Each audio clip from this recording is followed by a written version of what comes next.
Bonjour Picciotti. Non, je n'ai pas arrêté de faire des vidéos sur YouTube, j'ai juste pris une pause, mais je ne suis pas de retour avec les mains vides parce que j'ai pu mettre les mains sur une 3080 d'Nvidia et je vais finalement terminer ma config de rêve parce que je voulais relever un défi et c'est celui-là de faire un double loop dans un boîtier ITX.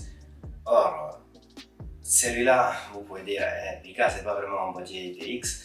Je suis d'accord, c'est plutôt entre un ITX et une moyenne tour, mais je vous assure que faire deux loops dans ce boîtier, ça va pas être simple. Maintenant, je vais vous montrer le processus qui m'a permis de passer de ça à ça. Donc, pour qui n'est pas intéressé, ça ne me gêne pas, vous pouvez passer directement avec le chapitre à la fin de la vidéo pour voir le résultat final. Et pour tous les autres, à tout de suite.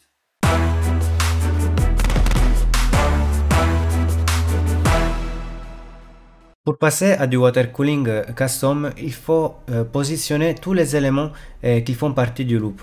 Et pour faire cela, il faut faire un schéma. Pour réaliser le schéma, vous faites une photo de votre config et vous partez d'une photo d'une config similaire. J'ai choisi cette photo parce que on voit que là, mon boîtier, le Lion Lee Mini, et surtout parce qu'il y avait déjà le support vertical pour carte graphique déjà monté. À partir de cette photo-là, j'ai conçu ça.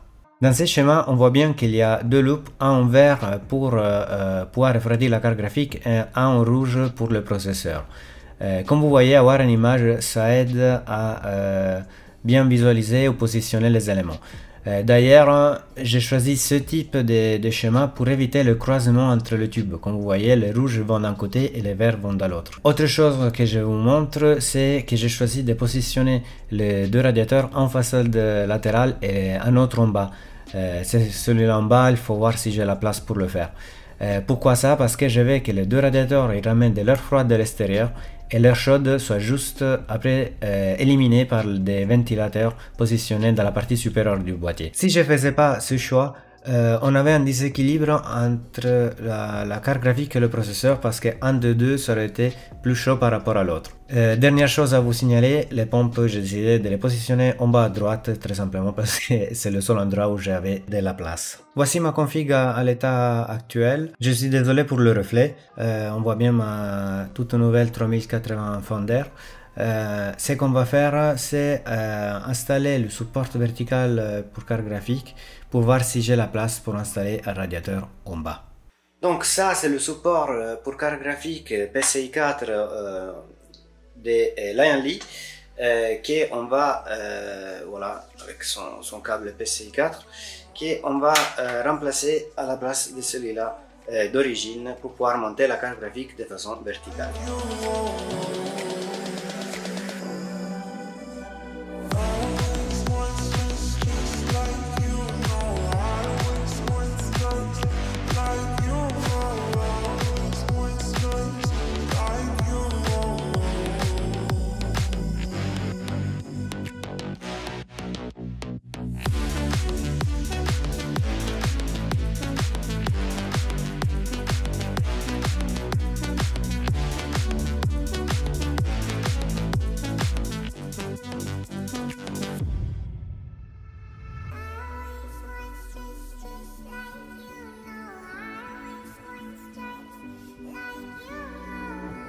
Alors, comme vous voyez, j'ai pu installer le support vertical pour carte graphique et j'ai bien de l'espace pour avoir un radiateur et des ventilateurs en bas. Maintenant, je vous épargne le démontage de toute la config et on passe à l'installation du Waterblock sur le processeur. Voici le Waterblock processeur qu'on va installer, c'est un Barrow Energy. Pas grand chose à vous dire sinon qu'il a des performances équivalentes à ceux-là des marques plus connues comme le Waterblock. L'avantage est qu'il coûte moins cher.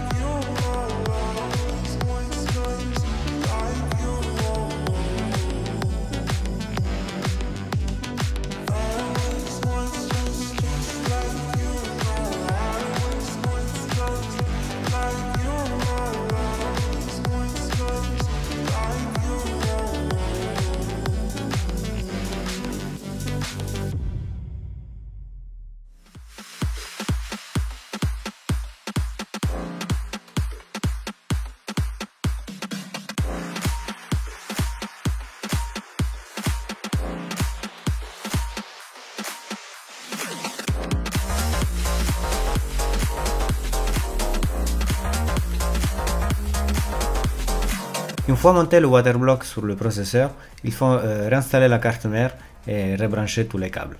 Mais je ne vais pas vous montrer cette étape. J'ai déjà installé un radiateur en bas. Ce sont des radiateurs de la marque Freeze-Mode. J'ai fait confiance à cette marque parce que je l'ai utilisé plein de fois. Et comme vous voyez, ils ont une très belle finition, je l'aime bien. Celui-là que j'ai dans les mains, c'est le radiateur qu'on va utiliser pour refroidir le processeur et qu'on va installer sur la façade latérale. Le radiateur en bas, on va l'utiliser pour refroidir la carte graphique.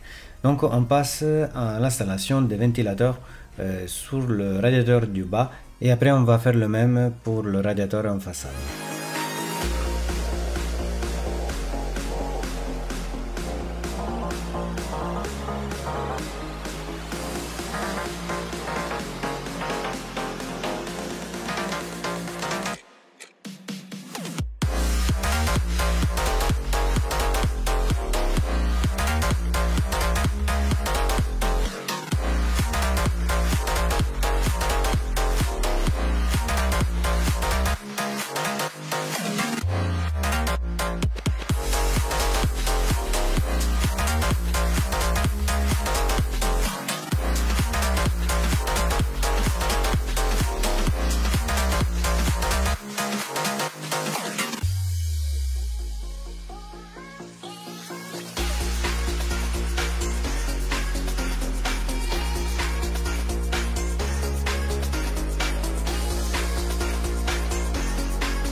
Maintenant, on passe à l'installation de la pompe. La pompe, c'est toujours une pompe de la marque Freeze-Mode. J'ai déjà installé des embouts. Celui-là au milieu, c'est un embout multidirection avec à droite une soupape de vidange et à gauche un embout pour tuyau souple. J'ai choisi cet embout pour me faciliter l'opération de vidange. Et c'est le seul embout pour tuyau souple. Tous les autres, ils vont être des embouts pour tuyau rigide. La pompe va être fixée au boîtier avec une mousse autocollante et de toute façon, une fois qu'on installe le tuyau, par exemple entre le radiateur et la pompe, je vous assure, la pompe elle va pas bouger. Maintenant, on passe à l'installation des embouts et des tuyaux.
J'ai déjà installé le tuyau en haut à droite, je vais installer tous les autres.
Alors, j'ai déjà remonté la 3080 et je suis en train de mettre en place mon système de vidange avec tuyau souple. Comme vous voyez, j'ai aussi placé du sopalin partout. Et comme ça, je vais voir tout de suite s'il y a des fuites. Et une fois terminée l'installation du système de vidange, je suis prêt pour allumer mon PC et tester le système.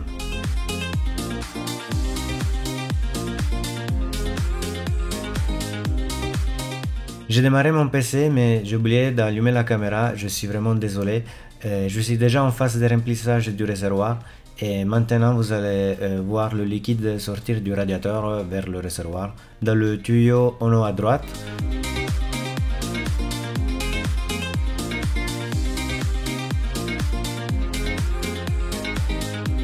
Pour l'instant il n'y a pas de fuite et je vais tester le système pour au moins 2-3 jours. Avant de passer à l'installation du deuxième loop, celui-là pour la carte graphique. On commence par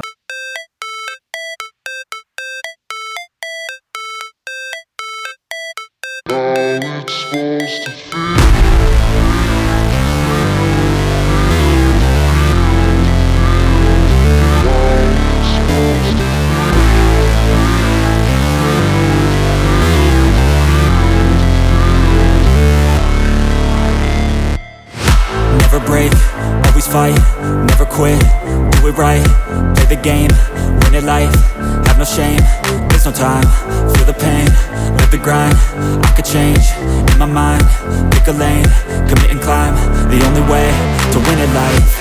I never miss, that's fact, taking big swings, put your hand to the bat, put me in the ring, you'll go out in a bag, cause I sing what I mean and I bring it to the mad light. Ain't got time to kill, I got time to feel, I took the red pill, I know life's short so I wanna live real, but how's it supposed to feel?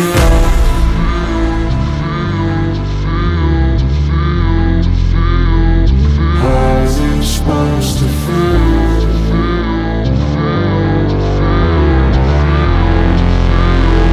How's it supposed to feel?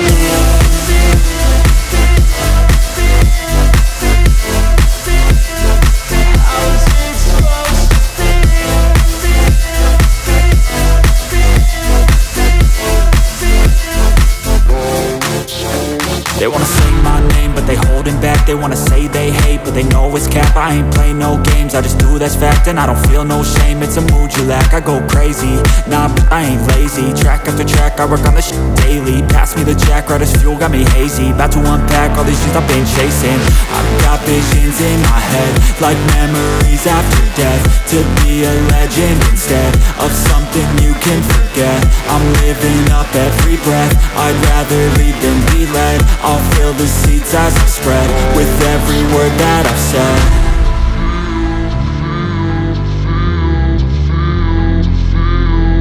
How's it supposed to feel?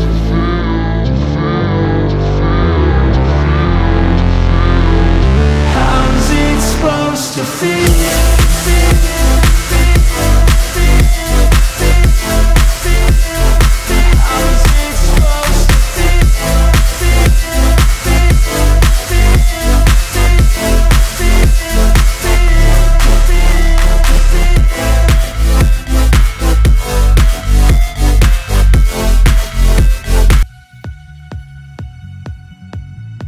Et finalement, on a notre carte graphique sans le système de refroidissement.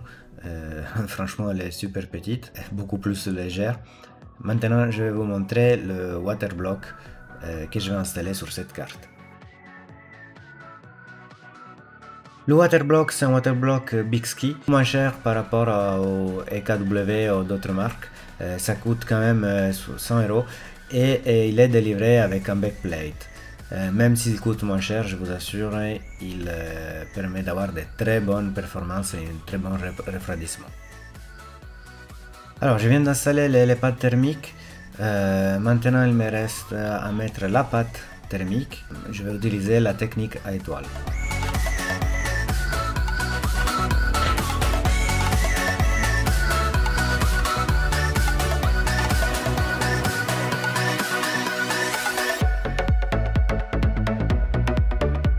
Finalement, c'est le moment d'installer le waterblock. Et après, on passe à mettre le pad thermique sur la partie derrière de la carte et monter le backplate.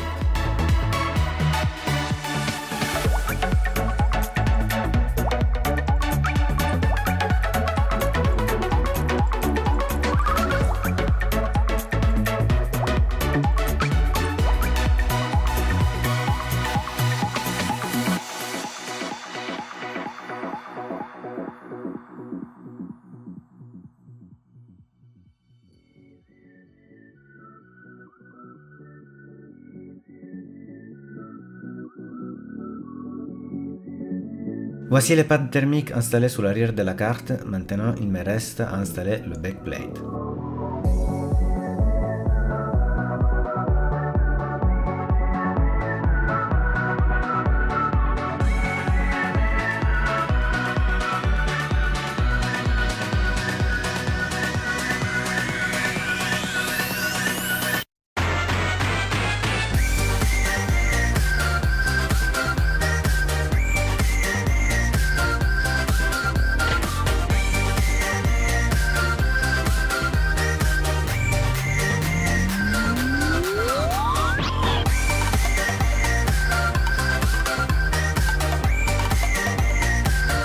Et après ce long processus, finalement, on a installé le Waterblocks sur la carte graphique.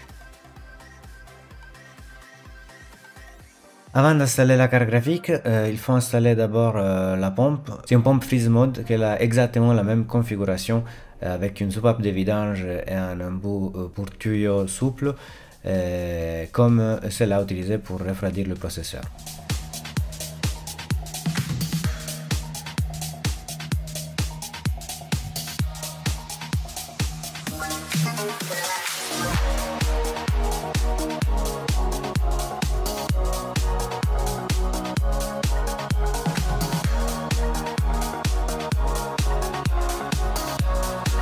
Installer la pompe, on passe à la carte graphique.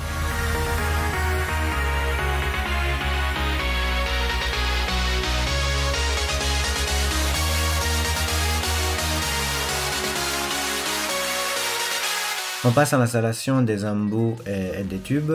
J'ai une seule remarque, celui-là que vous voyez que je suis en train d'installer. En vrai, je vais le déplacer sous le radiateur en bas.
Je mets du sopalin partout, c'est le moment de remplir le réservoir et de commencer à tester s'il y a des pertes.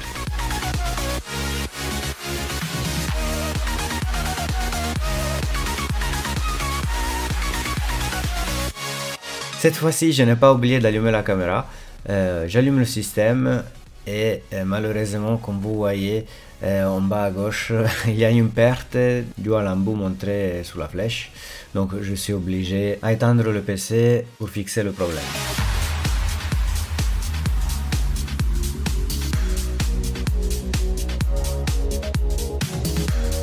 Tentative numéro 2. Cette fois-ci, il n'y a pas de leak, donc il me reste juste à remplir le réservoir et profiter de la config.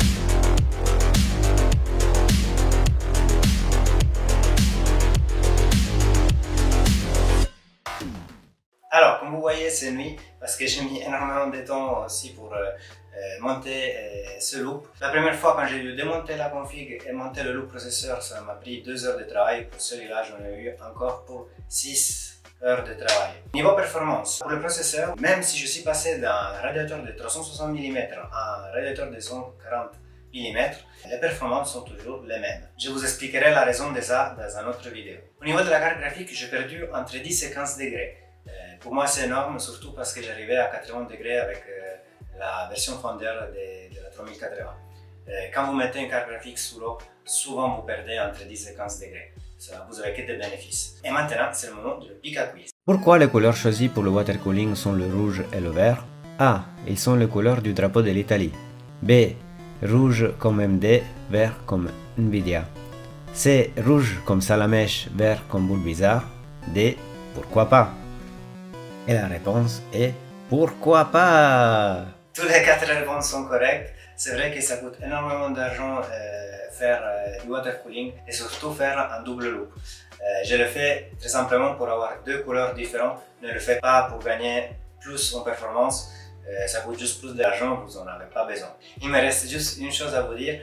Mettez un like si cette vidéo vous a plu. Cliquez sur le bouton s'abonner pour avoir plus de conseils sur du matériel informatique et pour me voir expérimenter encore avec du water cooling. Si vous avez des questions, n'hésitez pas à m'écrire dans les commentaires ou passer sur mon serveur Discord. Je vous dis à la prochaine avec Pika. Ciao!